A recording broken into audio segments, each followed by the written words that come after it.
ஒரு நாள் கைலாயத்தில் சிவன் தியானத்தில் இருக்கும்போது பார்வதி தேவி அங்கே வந்தாங்க. சுவாமி, நான் உங்ககிட்ட கொஞ்சம் பேசணும், எனக்கு கொஞ்சம் டைம் கொடுங்க. அப்படி பார்வதி தேவி கேட்டதும் சிவன் கண்ணை திறந்து எதிரே நின்று பார்வதி தேவியை பார்த்தாரு. சொல்லு பார்வதி, உனக்கு நான் நேரம் கொடுக்கிறேன். நீ என்ன பேசணும்னு நினைக்கிறாயோ அதை இப்பவே பேசு.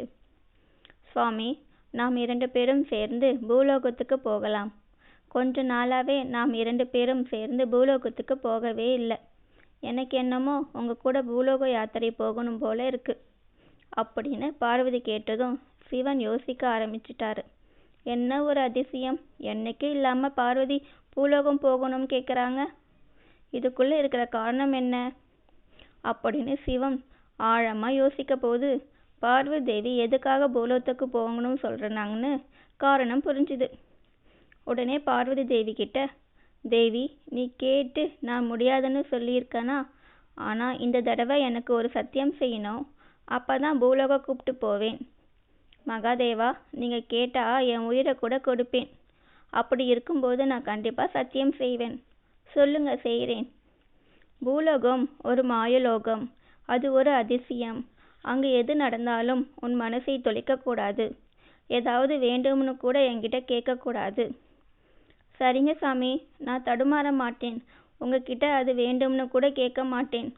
ஆனா எனக்கு மட்டும் பிடிச்சிருந்தா ஏதோ ஒரு விதத்துல அதை சாதிப்பேன். இதுதான் என் சத்தியம் அப்படின்னு பார்வதி தேவி சிவனுக்கு சத்தியம் செஞ்சு கொடுத்தாங்க. அதான் சிவன் ஏத்துட்டாரு. அடுத்த நொடியே 2 பேரும் மாறு வேடத்தில் பூலோகத்துக்கு போனாங்க.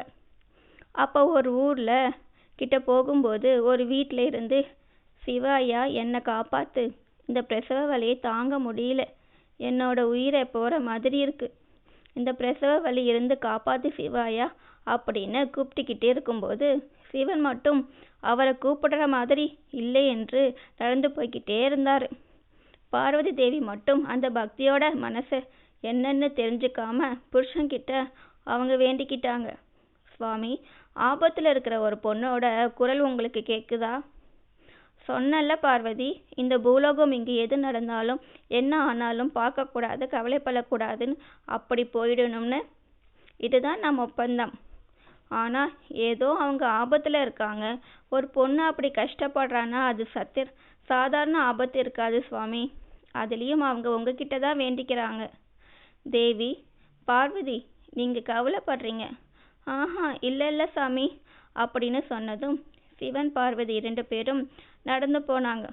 அப்ப ஒரு இடத்துல கர்ப்பமா இருக்கிற மாடு எங்கேயும் அசையாம முடியாமல் கண்ணீர் விட்டு அழுது, ஈஸ்வரா, உன்னோட படைப்பில் பிறப்பும் நீதான், சாவும் நீதான்.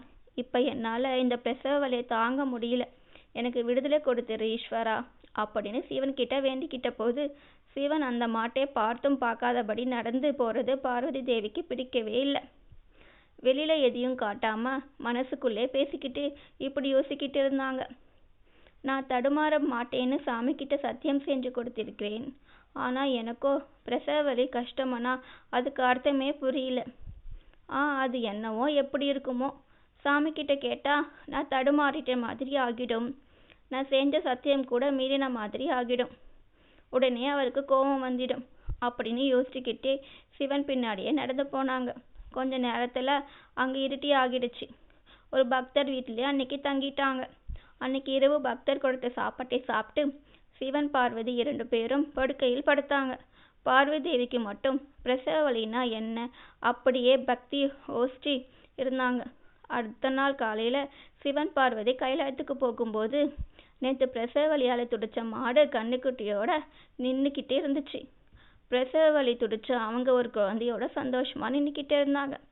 அதுக்கப்புறம் சிவன் பார்வதி 2 பேரும் கைலாயத்துக்கு போனாங்க. கைலாயத்துக்கு போனதுல இருந்து பார்வதி மட்டும் சிவன்கிட்ட எதுவுமே பேசவில்லை. சிவன் நல்லபடியாவே புரிஞ்சிட்டாரு, பார்வதி தேவியோட இந்த அமைதிக்கு காரணம் பிரசவ வலி அப்படின்னு. அதனால இப்படி சொன்னாரு. பார்வதி, அந்த பிரசவ வலி என்பது எல்லா பெண்ணுக்கும் உண்டு. பிரசவ வலி என்பது தாய்மை, அந்த தாய்மை நான் உனக்கு இப்ப கொடுக்கிறேன் அப்படின்னு சொன்னதும் பார்வதி தேவி சந்தோஷப்பட்டாங்க. சில நாட்கள் அப்புறம் பார்வதி தேவி ரொம்பவும் கஷ்டப்பட்டு பிரசவ வலியை அனுபவிச்சாங்க. அப்ப பார்வதி தேவிக்கு ஒரு பெண்மணியும் அந்த மாடும் எதுக்காக சிவனை கும்பிட்டாங்கன்னு புரிஞ்சுது. பார்வதி தேவி ஒரு அழகான குழந்தைய பெற்றெடுத்தாங்க. சிவன் பார்வதி சந்தோஷமா இருந்தாங்க.